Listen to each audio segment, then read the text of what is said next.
Man, what a great episode. Season 5 sure is turning out well. Now then, time to check on my Rift Opinion Surveillance Network to see what everybody else thought. See, good. Wait. Castle Sweet Castle has just made my top 5 worst episodes of the show. Caps Lock.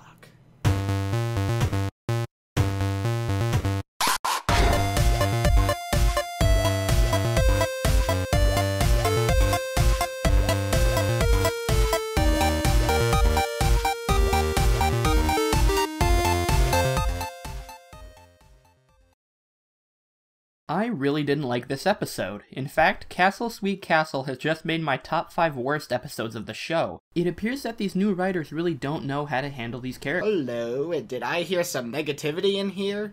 Are you telling me you liked this episode, Cam? Oh, but of course. I like every episode, don't you know? So, why are you here? Shouldn't you be reviewing it then? Oh, darling, you know how much I simply abhor negativity. You know, Cam, why not just let people have their own opinions for once? No, this simply will not do. I'm afraid I'm going to have to intervene on this review and let in some of my beautiful, positive sunshine. It's my channel. I can do what I want. Fine then, come with me. Wait, what? What are you... Now then. What did you not like about the episode? You know, you have to be one of the most aggressively optimistic people I've... What did you not like?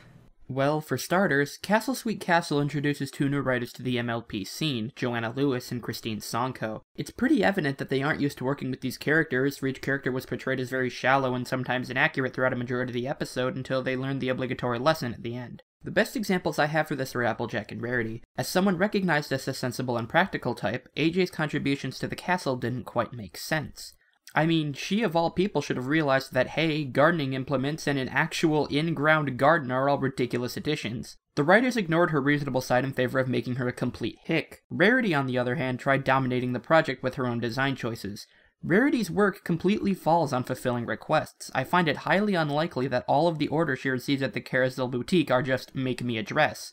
Every client has certain guidelines which she follows, even to a fault in the case of Suited for Success. The request this time was to make Twilight's castle feel like a home. While I can see Rainbow Dash doing this to some extent, and maybe even Pinkie, Rarity failed to recognize the client in her design and try to contribute what made her house a home. However, throughout all of the shoddy character portrayals, we get a pretty decent one in the form of Pinkie. While there may be somewhat of a bias here, because I just really like Pinkie, I wasn't at all irritated by her presentation. She's goofy, optimistic, and often speaks before she thinks. But what really sold me was her little panic attack upon realizing that they had accomplished nothing in the decoration. Pinkie's main drive is to make others happy, and it really hurts her to fail in that regard. Pinkie's reactions vary from things as minor as pestering Cranky because she won't rest until he's happy, or as major as a party of one situation where she was led to believe that her friends hadn't been enjoying her parties. I found that this outburst was placed nicely on the reaction spectrum, the realization that all of her hard work was going to disappoint a friend and that she was partially responsible. The fact that the characters were so hit and miss could likely be attributed to the fact that these new writers with no experience for writing any of these characters took on an episode that focused on all 6 plus Spike.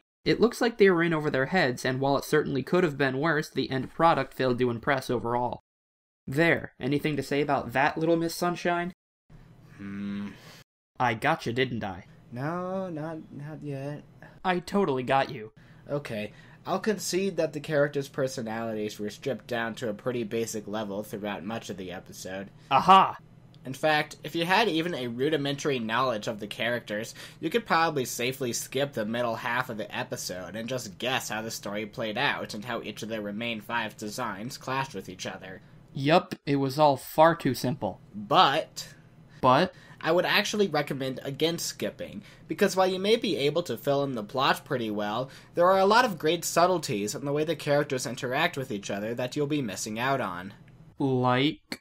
Building on top of what I noticed in the season premiere, it feels like the writers are going over the dialogue with a much finer-tipped pen. There are a lot of small comments the characters make that, while inconsequential to the story, simply add some flair to the characters. Things like Pinkie telling Fluttershy that she didn't know she could be loud enough to echo, or when Rarity can't decide which of her decorations to take down, Rainbow Dash decides for her and takes down the portrait, commenting, with a tone of frustration in her voice, that, well, we already know what we look like anyway. These flourishes are small, but they give each of the characters a more laid-back feel, and, in a way, gives them more believability.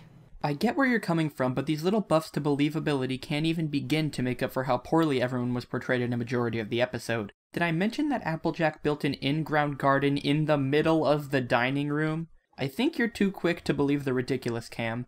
Just like Twilight with Spike in this episode. Twilight's character was a little warped for the convenience of the plot. Spike was obviously acting strange, and Twilight, as observant as she is, didn't even begin to catch on. She simply questioned his motives for wanting the extreme massage in a new bed. Twilight shouldn't be played for a fool that easily. Things would have unfolded better in that regard if Spike just came out and said, "Things at the castle are taking longer than expected. They really want it to be a surprise, so they ask that you don't return until sunset." Believability whenever a character is lying is always a tricky issue. While you could make the argument, as cAPS has, that one character is too quick to trust another when they're obviously being deceptive, I could also rebut with the argument that our perception on the situation is skewed. As the viewer, we have seen scenes that Twilight hasn't, and we know for a fact that Spike is just trying to keep Twilight away from the castle. Therefore, it's obvious to us, but may not be obvious to Twilight. The only way we can really test this is to view the episode with the scene where Spike is told to do whatever he can to keep Twilight away removed. But of course, this is difficult, because if we've seen the complete episode even once, our perceptions are irreversibly altered. I never said that Twilight would know right away that Spike is trying to keep her away from her castle, but considering how devoid of tact Spike was, and the fact that he persisted from the time her spa treatment was finished until sunset, you'd have to be stupid to not pick up on that. Okay, fine. I'll concede that point. Caps Lock 1, Camgoespony 7. 7? When did you get 7 points? It's my channel. I can do what I want. Oh, shut up. Anyway, moving on. What's next? Well, I think we've covered most of the episode, so what did you think about the moral and how they've wrapped everything up? Well, to be blunt, I was unimpressed. The moral itself was solid, but the presentation had its ups and downs. I was really fond of the idea of the Remain 5 passing their lesson on to Twilight upon her return. It really shows the unity of the group as opposed to silently writing their lessons learned either in the journal or a letter.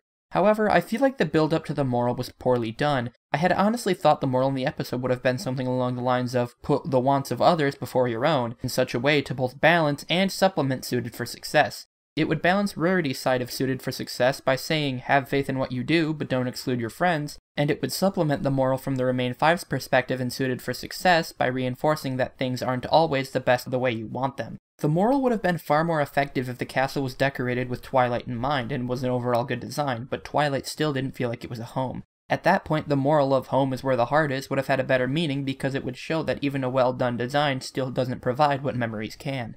Interesting.